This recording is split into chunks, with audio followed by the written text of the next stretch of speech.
राजधानी दिल्ली में जनता दल यूनाइटेड की 2 दिवसीय राष्ट्रीय कार्यकारिणी की बैठक का शुक्रवार को दूसरा दिन था। बैठक से पहले ही पार्टी में कमान संभालने को लेकर तरह तरह की अटकलें भी शुरू हो गई थी। लगभग ये तय हो गया था कि लल्लन सिंह की जगह अब पार्टी की कमान नीतीश कुमार के हाथ में जाएगी। पार्टी के तमाम सांसद विधायक संकेत देते रहे कि नीतीश विपक्ष की तरफ से प्रधानमंत्री पद के दौड़ में है। भाजपा से अलग होने के बाद खुद नीतीश कुमार कई बार बोल चुके हैं कि 2024 के लिए वह पूरे विपक्ष को एकजुट करेंगे। 2003 में अस्तित्व में आई जेडीयू बिहार में सरकार में है। बता दें कि जनता दल यूनाइटेड का गठन जनता दल, लोक शक्ति और समता पार्टी के विलय के साथ हुआ था। 30 अक्टूबर 2003 को स्वर्गीय जॉर्ज फर्नांडिस और नीतीश कुमार के नेतृत्व वाली समता पार्टी का जनता दल में विलय हो गया। विलय की गई इकाई को जनता दल यूनाइटेड कहा गया।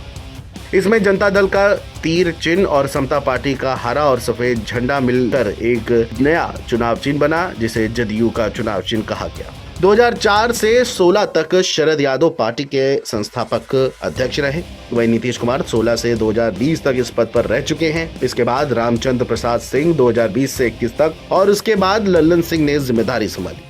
शुक्रवार को लल्लन सिंह ने पार्टी के राष्ट्रीय अध्यक्ष पद से इस्तीफा दे दिया। बिहार में जदयू 2005 से लगातार सरकार के रूप में प्रतिनिधित्व कर रही है। बिहार के अलावा जेडीयू झारखंड, अरुणाचल प्रदेश, मणिपुर ही ऐसे राज्य हैं जहां जेडीयू को कुछ सफलता मिलती रही है। झारखंड में 2005 में जदयू को 6 सीटें मिली थी और 2009 में घट गई और 2 हो गई। वहीं 2014 और फिर 19 में जेडीयू ने यहां 11 और फिर 45 सीटों पर चुनाव लड़ा, लेकिन एक पर भी जीत नहीं मिली। अरुणाचल प्रदेश में 2019 विधानसभा चुनाव के दौरान 14 सीटों पर जदयू के प्रत्याशियों ने चुनाव लड़ा। इनमें 7 पर पार्टी को जीत मिली। हालांकि अब ये सभी भाजपा में शामिल हो चुके हैं। इसी तरह मणिपुर में इस साल हुए चुनाव में 38 सीटों पर जेडीयू के प्रत्याशी मैदान में थे। इनमें से 6 पर नीतीश कुमार की पार्टी को जीत मिली। बाद में इनमें से 5 विधायक बीजेपी में शामिल हो गए। बीते कुछ विधानसभा चुनावों में जेडीयू के प्रत्याशी बिहार, मणिपुर, हिमाचल प्रदेश में जीतने में सफल रहे। बिहार में जेडीयू के 45 विधायक हैं। वहीं अरुणाचल प्रदेश के 7 और मणिपुर के 5 विधायक नीतीश कुमार की पार्टी का साथ छोड़ चुके हैं। अब ये सभी बीजेपी में शामिल हैं।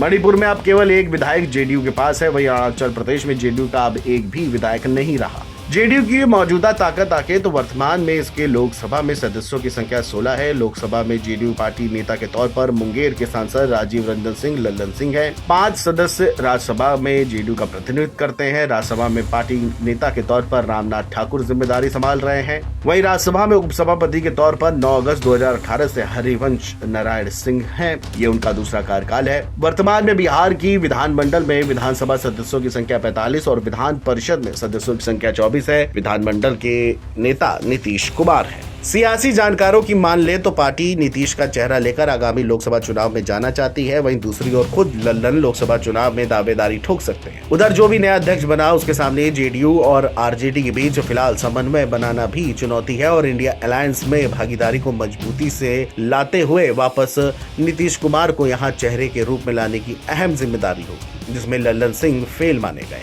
नीतीश देश की राजनीति में एक बड़ा चेहरा है। 1985 में निर्दलीय उम्मीदवार के रूप में नीतीश पहली बार बिहार विधानसभा पहुंचे, जिसके बाद उनकी सियासी पार्टी बढ़ती गई। 1989 में वह 9वीं लोकसभा के सदस्य चुने गए। लोकसभा में अपने पहले कार्यकाल में ही नीतीश कुमार केंद्रीय राज्य मंत्री की जिम्मेदारी संभाली और 1991 में नीतीश कुमार दोबारा लोकसभा के लिए चुने गए और साथ ही राष्ट्रीय स्तर के महासचिव बनाए गए। लगातार साल 1989 से लेकर 2004 तक बाढ़ निर्वाचन क्षेत्र से लोकसभा का चुनाव जीतते रहे। साल 2001 से 2004 के बीच कैबिनेट मंत्री के तौर पर रेल मंत्रालय जैसी जिम्मेदारियों को भी बखूबी संभाला। नीतीश कुमार बिहार के 7 बार के मुख्यमंत्री हैं। पहली बार मार्च 2000 में उन्होंने सीएम का पद संभाला। उनके प्रशासन की वजह से ही उन्हें सुशासन बाबू का तबका मिला।